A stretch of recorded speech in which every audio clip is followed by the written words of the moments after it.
In this last decade, I have come to the conclusion that at the very least 90% of the explanation for why certain countries are rich and other countries are poor is explained by long-term trends of geography, history and biology that have nothing to do with inherent human differences.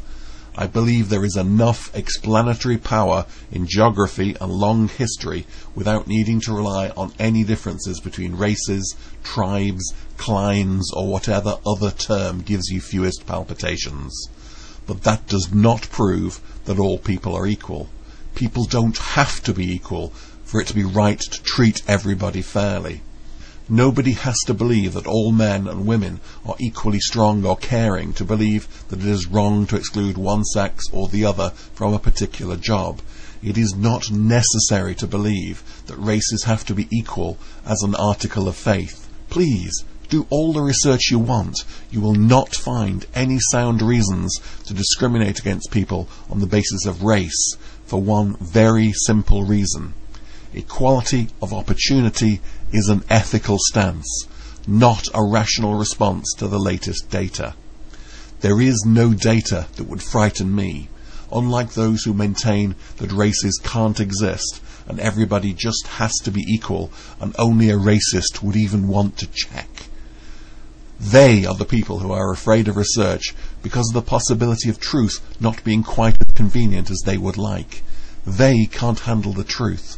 I can, whatever it may be. For me, race is a non-issue. There is no good reason to discriminate on the basis of race. Genetic self-interest does not come into it. We can construct a genetic explanation for why a person should allow favoritism towards a brother or a cousin. But such selfish gene theories run into diminishing returns long before we get to second cousins once removed and the bloke who lives in the next village who may share 3 great-great-great-grandparents with us. People in our race are, genetically speaking, rivals, not allies. Fighting for your race makes no more sense than fighting for the interests of people with the same star sign or shoe size. However, there is a good reason to defend your culture, especially when that comes to defending the values that you share. We do now have something that we can call, for want of a more accurate term, Western society. The culture of Europe and North America, plus a few other countries such as Japan, Australia and Israel. It is not an entirely uniform culture, which is a good thing. It is good to have differences. But it does have some core values. We value freedom, both economic and social. We don't want to be told what to do and what to think all the time by anybody, whether that is the state, corporations, or the oppressive forces of society, convention and public opinion. We welcome pluralism. We like to be able to choose to listen to different voices. If somebody or everybody insists or expects that you behave a particular way, then you are not free. We are more civilized than the Muslims. There, I have said it, and I will make no apology for it. We are more civilized than those who follow the teachings of a 6th century warlord. It would be difficult to imagine how we could fail to be. We have more knowledge of the world to base our laws and customs on.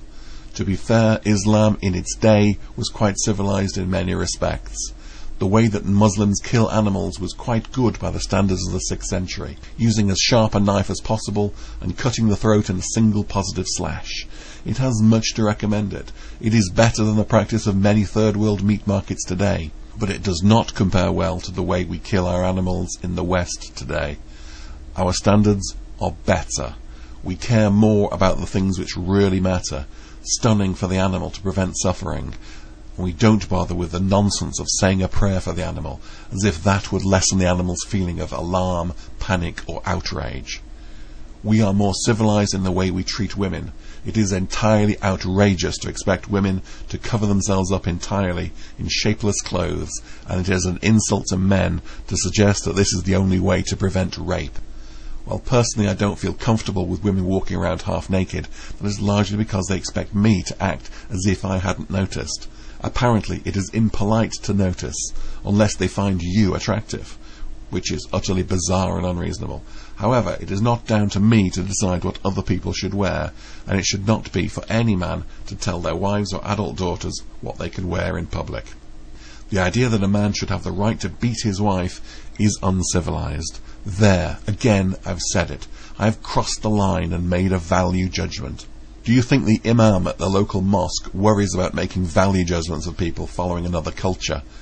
He's entitled to his opinion and to express it, and I'm entitled to mine, and I will express it. And if you try to silence me, I will restate it, again and again, louder and louder. This is not hate speech or racism. I am not a racist. I have nothing against black or brown people, and I have no problem with them living in my country if they want to be part of my culture. I do have a problem with the primitive and uncivilized values of Islam being introduced into public life in my country.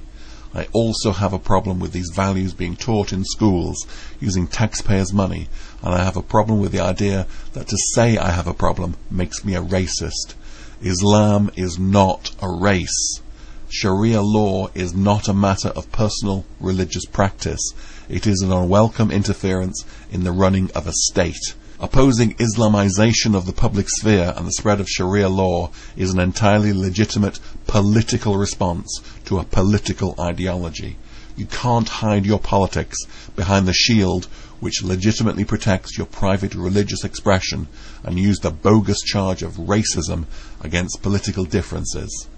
Islamophobia is not a meaningful charge. A phobia is an irrational fear. How can a person have an irrational fear about a belief system which, if enshrined into law, would see him reduced to the status of cattle?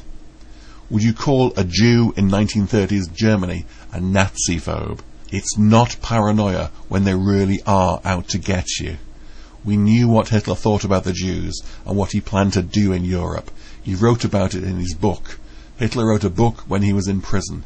Today there are thousands of Islamic radicals in prison planning what they will do when they take over my country, which is something they talk about quite openly. Do you know what the title of Hitler's book was? Mein Kampf, My Struggle. If you translate Kampf into Arabic, do you know what it comes out as? Yes, you're right. Jihad.